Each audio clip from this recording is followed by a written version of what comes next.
नमस्कार. श्री स्वामी समर्थ. अधिक मासातील सोमवती अमावस्या विशेष महत्त्वाची मानली जाते आणि या दिवशी केलेलं 33 दिव्यांचं दीपदान अत्यंत पुण्यदायी मानलं जातं. आता तुमच्याकडून जर या संपूर्ण अधिक मासामध्ये दीपदान झालेलं नसेल तर या सोमवती अमावस्येच्या दिवशी 33 दिव्यांचं दीपदान नक्की करा. पण 33 दिव्यांचं दीपदान नेमकं कसं करायचं, हे दिवे कोणत्या पिठाचे बनवायचे, दीपदान कुठं करायचं, दीपदान करताना कोणत्या चुका टाळायच्या, दीपदानानंतर पिठाच्या दिव्यांचं काय करायचं आणि 33 दिव्यांच्या दीपदानासोबतच घरात कोणते 5 विशेष दिवे लावायचे आहे, याबद्दलची संपूर्ण माहिती आजच्या व्हिडिओमध्ये आपण जाणून घेणार आहोत. त्यामुळे व्हिडिओ शेवटपर्यंत नक्की पहा. आता सर्वप्रथम आपण 33 दिव्यांचं महत्त्व काय आहे ते जाणून घेऊया.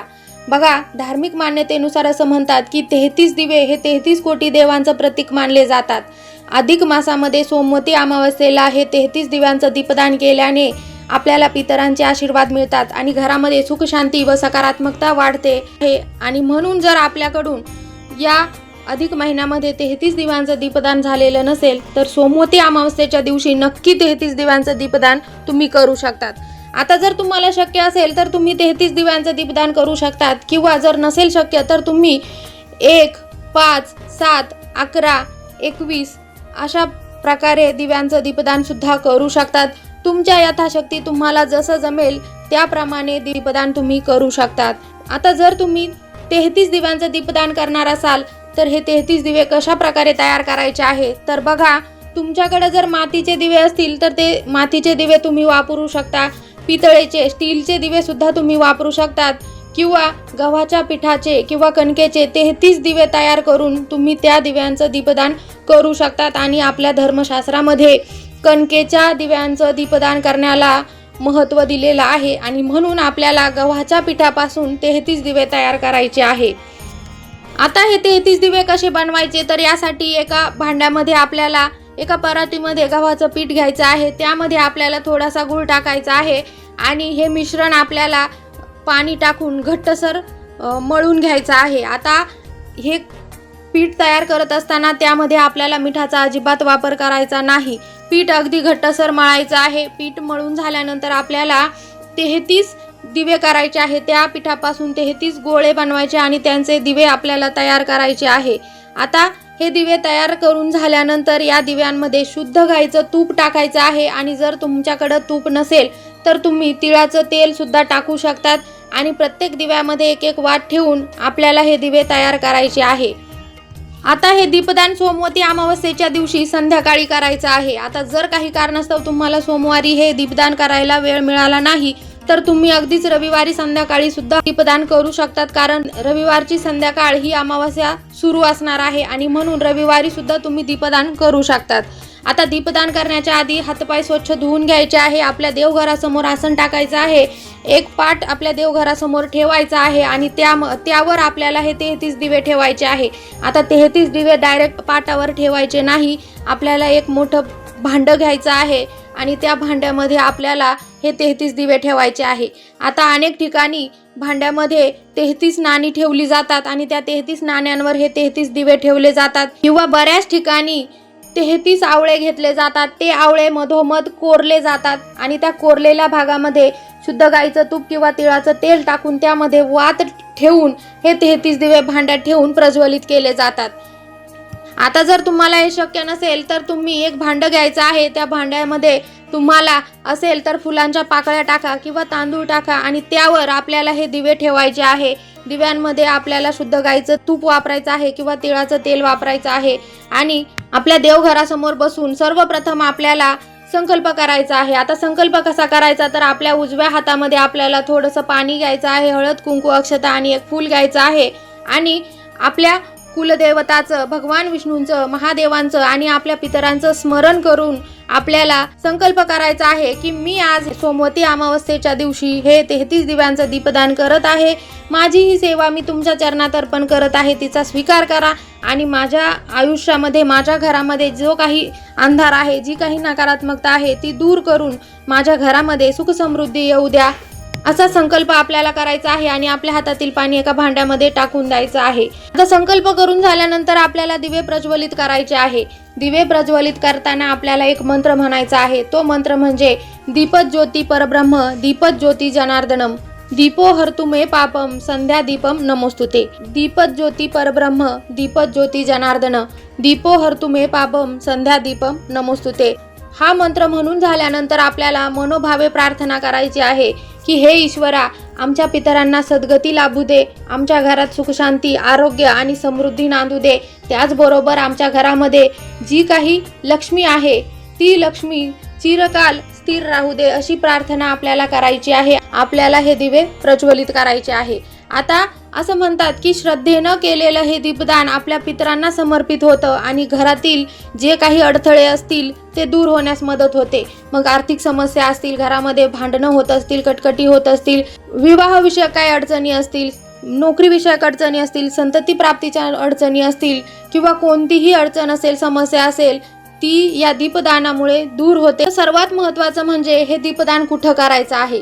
तर बघा, हे दीपदान तुम्ही तुमच्या घरामध्ये करू शकतात किंवा तुमच्या घराजवळ जर एखादं पिंपळाचं झाड असेल त्या पिंपळाच्या झाडाखाली करू शकतात किंवा जर एखादी नदी असेल तुमच्या घराजवळ त्या नदीमध्ये सुद्धा तुम्ही हे दीपदान करू शकतात. आपल्या घरातील देवघरासमोर सुद्धा तुम्ही हे 33 दिव्यांचं दीपदान करू शकतात. आता जर तुम्ही घरामध्ये 33 दिव्यांचं दीपदान करणार असाल तर आपल्या देवघरामध्ये या 33 दिव्यांपैकी काही दिवे ठेवू शकतात किंवा संपूर्ण 33 दिवे ठेवू शकतात किंवा काही दिवे तुम्ही आपल्या घराच्या मुख्य दरवाजाच्या बाहेर दोन्ही बाजूने ठेवू शकतात. त्यातील काही दिवे आपल्या घराच्या अंगणामध्ये तुळशी वृंदावन असेल त्या तुळशी वृंदावनाजवळ करू शकतात. आणि जर तुम्हाला घरामध्ये दीपदान करायचं नसेल तर तुम्ही पिंपळाच्या झाडाखाली या 33 दिव्यांचं दीपदान करू शकतात. एखाद्या मंदिरामध्ये किंवा नदी किनारी या 33 दिव्यांचं दीपदान करू शकतात.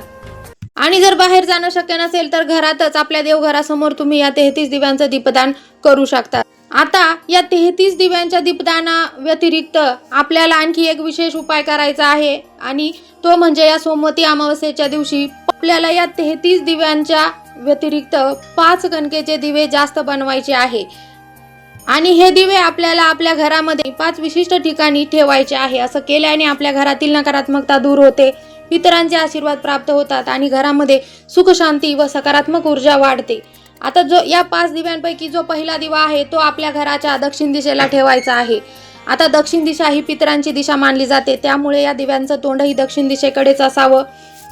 असं केल्याने आपल्या पितरांना सद्गती मिळते आणि पितरांची कृपा आपल्याला प्राप्त होत असते. आता दुसरा दिवा तुळशीजवळ लावायचा आहे. तुळशीला माता लक्ष्मीचं स्वरूप मानलं जातं आणि अमावस्येच्या दिवशी तुळशीजवळ दिवा लावल्याने घरातील नकारात्मकता दूर होते, माता लक्ष्मीची कृपा प्राप्त होते.